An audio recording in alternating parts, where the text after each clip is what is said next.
So we've learned about the Schmidt decomposition, which is a convenient form in which any pure bipartite state can be written that has the advantage of decomposing the degrees of freedom in the state between local degrees of freedom, which are given by the Schmidt basis, and global degrees of freedom, which are given by the Schmidt coefficients. So I keep referring to this decomposition as the Schmidt decomposition, and the Schmidt coefficients, the Schmidt basis.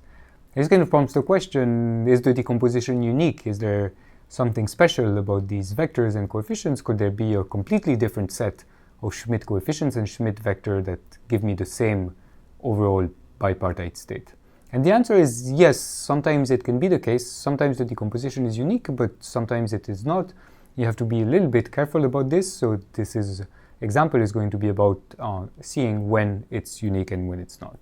So just to remind you, what the decomposition says is that if you take any pure state psi AB, this state has a decomposition as sum over j of lambda j uj tensored vj, where the lambda j are non-negative coefficients called the Schmidt coefficients, and the uj and the vj are bases of the A and B systems respectively. So already here you can see that this decomposition is not going to be unique, because one thing I can do is that I can insert an arbitrary phase factor here, let's say ei theta j and e minus I theta j. So these two factors cancel out, so this is exactly the same vector as before, but now I can say, well, ei theta j uj, this is also a basis of system A, and e minus I theta j vj is also a basis of system B, and these are just as fine playing the role of a Schmidt basis. So at least we have this phase degree of freedom in the choice of the Schmidt bases. But there's more. So let's look at an example. This is our favorite example, the EPR pair. So let's have a 2-qubit state, psi AB, which is 1 by root 2 times 0 on A, 0 on B, plus 1 by root 2, 1 on A, 1 on B. Now, I've given it to you in its Schmidt form already. We have the two Schmidt coefficients, 1 by root 2 and 1 by root 2, and the Schmidt bases. For the A system, this is the standard basis, 0, 1, and for the B system, the Schmidt basis is, again, the standard basis, 0, 1.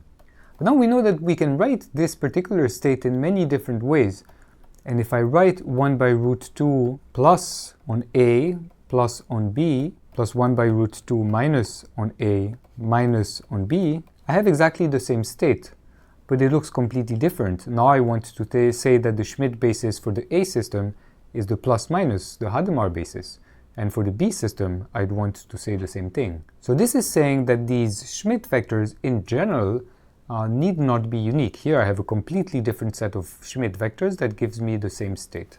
And the reason for that, as you can imagine, is that there's a degeneracy in the Schmidt coefficients.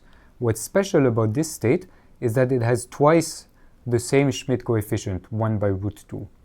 And in that case, the Schmidt vectors are not necessarily going to be unique. But it is the case that if the Schmidt coefficients are all different, then the Schmidt vectors are uniquely defined up to the phase degree of freedom that we saw earlier. And so that's something that's worth remembering and seeing why it's the case. Let me write down the statement for you. If the Schmidt coefficients are distinct, then the Schmidt vectors are unique up to phase.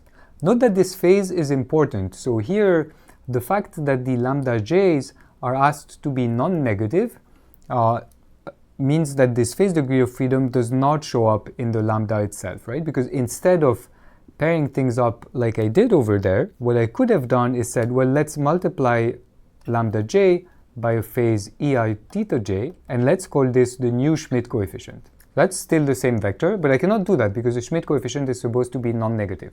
So if you have a Schmidt coefficient that in general looks like a complex number, what you need to do is take the phase factor out and put it together with one of the Schmidt vectors. So these Schmidt coefficients are always going to be unique, and the reason is that you can recover them by looking at the reduced density matrices.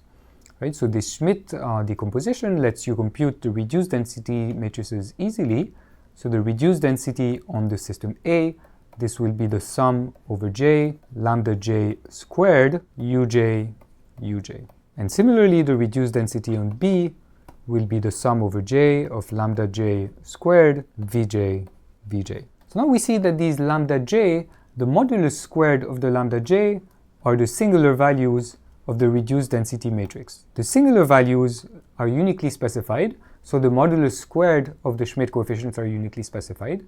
Since I am requiring these coefficients to be non-negative, then this number has a unique non-negative square root, and that gives me the Schmidt coefficients. So Schmidt coefficients are always going to be unique. The Schmidt vectors are given here by the associated singular vectors. So if the spectrum of the reduced density is non-degenerate, meaning that the Schmidt coefficients are all distinct, then the singular vectors associated to each of the coefficients is also uniquely defined. But if you have degeneracies, for instance, in the example that we had over there, the EPR pair, then the reduced density matrix is half identity. So the singular values are well defined. It's half and half. It has multiplicity 2. But the singular vectors, because of the degeneracy, then you have a degree of freedom.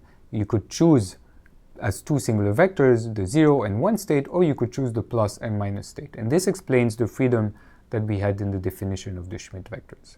Aside from that freedom, the decomposition is unique, and so it gives us a nice way to check when two bipartite states are the same. You simply compute the Schmidt decomposition for each of them, and you look if the vectors are the same or not. But you have to pay attention to this freedom that arises in the case where the Schmidt coefficients may not all be distinct.